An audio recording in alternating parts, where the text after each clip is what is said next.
Today we're going to go way back to Jerry Thomas's bartender's guide from 1862 to make a rum cocktail, the White Lion. Jerry Thomas is considered the father of American mixology and tended bar around the world from New York to St. Louis, San Francisco, New Orleans, and even across Europe. He authored the first ever cocktail book in 1862, Bartender's Guide, which influenced generations of bartenders at the time and to this day. Now, he was not just the first celebrity bartender with his own book, but the first flair bartender, really. His recipes have the foundation to pretty much all cocktails we know of today, and being the worldly traveler, Thomas probably had no time to spare, no time to lose, and he probably would have got even more done, created even more recipes, if he had access to today's sponsor, which is ZBIOTICS. While it's not always going to be my best work, I do promise to always make an attempt, an effort to make a good segue. Whether you're making an advanced modern cocktail or throwing a blue blazer, one too many of anything can lead to a rough next day. ZBIOTICS pre-alcohol might be the answer we've all been looking for. Pre-alcohol is the world's first genetically engineered probiotic. It was invented by PhD scientists to tackle rough mornings after drinking. When you drink, alcohol gets converted into a toxic byproduct in the gut. It's this byproduct, not dehydration, that's to blame for your rough next day.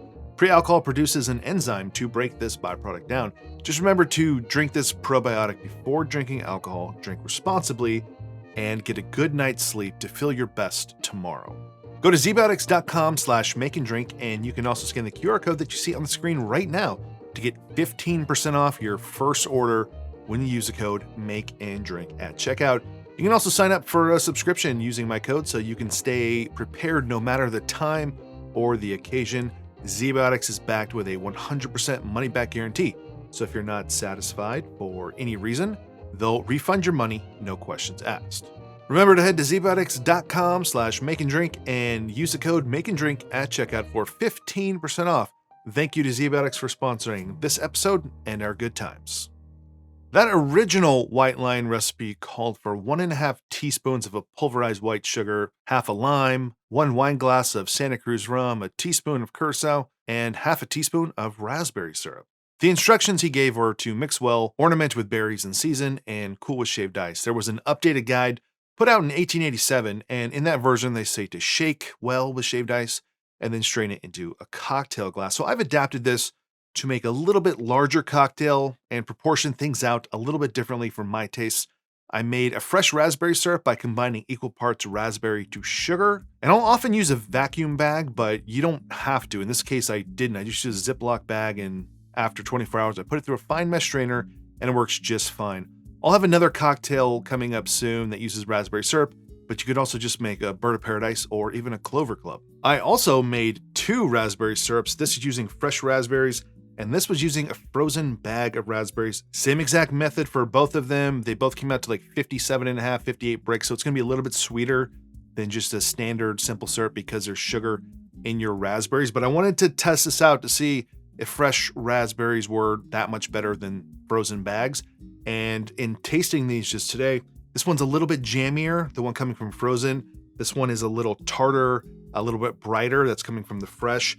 But I think if you don't have access to fresh raspberries, and honestly, out of all the fruit, raspberry is one of my least favorites, then I think using a frozen raspberry is fine. Also, when I buy raspberries, I usually have a couple days to use them. This I made back, I think like 3 or 4 weeks ago. I had to put it in the freezer because I didn't have time to make this video. So if you want something that you can just have on hand all the time, I think frozen raspberries work just fine. Now let's talk about the fun stuff. When it comes to Santa Cruz Rum, what are we talking about? Rum from the beach boardwalk? No. What we know today as St. Croix was originally named Santa Cruz by Columbus. The island was colonized by the Spanish, the French, the Dutch, the English, the Danish, and eventually purchased by the United States of America. It was the French translation of Santa Cruz to St. Croix that stuck. And in the 1800s, you'll see a lot of recipes that call for Santa Cruz rum. You could try to be authentic by using a rum made in St. Croix today, but that would probably not yield the same style of rum that they would have been using back in the mid-1800s.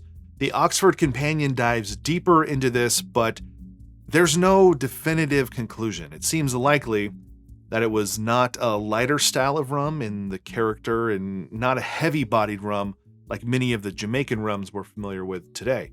David Wondrich says that the modern samplings tasted nothing like the light rums of today, but there was plenty of hogo, also delicacy not found in Jamaican rums. All right, now here's how I often think about rum. I think about rum on a scale, and this is an imperfect scale, and it's not going to make sense to everyone, but on this side, I think of the light Spanish-style rums, your Bacardis, your Cuban-style rums, and on this side, I think of the really heavy, intense Jamaican rums. Now, do all rums fall into this scale? No, but if you picked out some of them, I would put Barbados rum over here. It's a little bit closer to the lighter-style rums than the Jamaican-style rums, but then the problem is there's all these rums that fit in other places. And I would think of Demerara as one. It's not really on this scale. It's kind of like over here on its own. Doesn't really fit in exactly as a midpoint between anything. And another style of rum that I don't talk about much here, but I'm always thinking about, are the rums from St. Lucia, the Chairman's rums, because they have this quality that is unique to them, and they don't fit on this scale that I have developed. And people are often trying to take rum and categorize it in new and different ways, which I'm all for. But what makes rum great is that there is no exact defined scale that you can put things on. It's not like bourbon that's, okay, this one is 51% corn, and this one's 53% corn, and this one has some rye, and this one has more or less rye.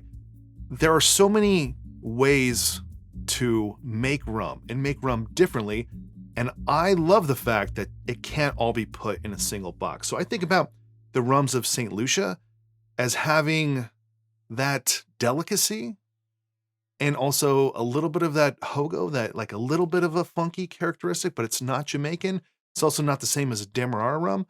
So I want to be clear that I'm not saying that the rums of Santa Cruz or St. Croix from the 1800s is the same as a Chairman's rum, but I think it's kind of fun to plug that in here as a replacement for a rum that we're not really that sure about. Remember, do not quote me as saying that the old Santa Cruz rums are the same as St. Lucia rums, but that's what I'm going to use today. So let's go ahead and make this. And I'll start with 1 ounce of lime juice, half an ounce of our raspberry syrup, half an ounce of orange curacao, and 2 ounces of rum.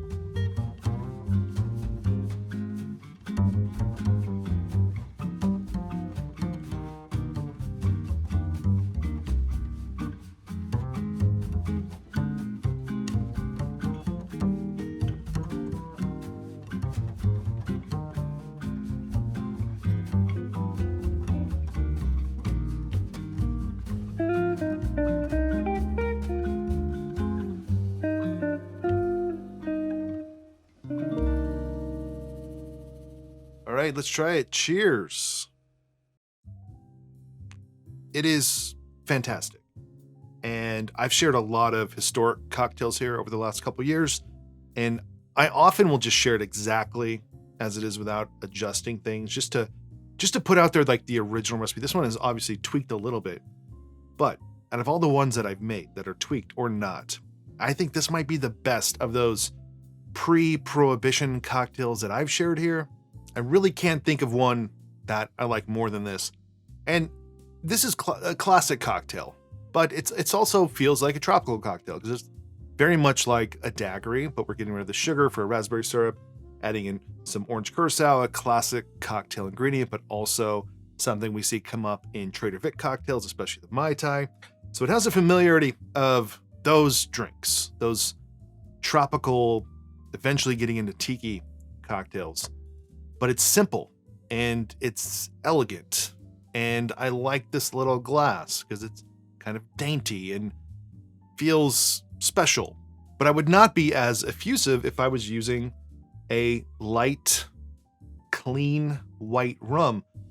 I don't know how to explain Chairman's rums. And if you know, let me know in the comments. Like if you have a good representation of the style and flavor of them, let me know, because I think most people might agree that they have this distinctness to them, which going back to what I said earlier, is what makes rum fun and interesting and special because different locations can have such distinct flavor profiles. And there's a lot more you can learn about St. Lucia distillers and the different stills they have and the processes behind them. But there is nothing about this that is old or out of place or has diverged from what we currently like to drink today. If you don't love raspberry, I think that's fine here. The raspberry comes through, but it's not like eating a raspberry. It's better than that. But really, it's the rum with the acidity from the lime juice and the sweetness coming from the orange curacao and the raspberry. It's delicious, it's simple, it's elegant, and if you haven't had a white line, then you should. And yes, I know, why is it not white? I don't know. You're gonna have to ask the ghost of Jerry Thomas himself, and don't worry, he's with you right now. He's looking over your shoulder. The ghost of Jerry Thomas is always with us. He is always watching you, just like Ross. So if you enjoyed this video, please give it a like below, consider subscribing. I have a Patreon if you want to support this channel more, go check that out. Otherwise, see you on the next one.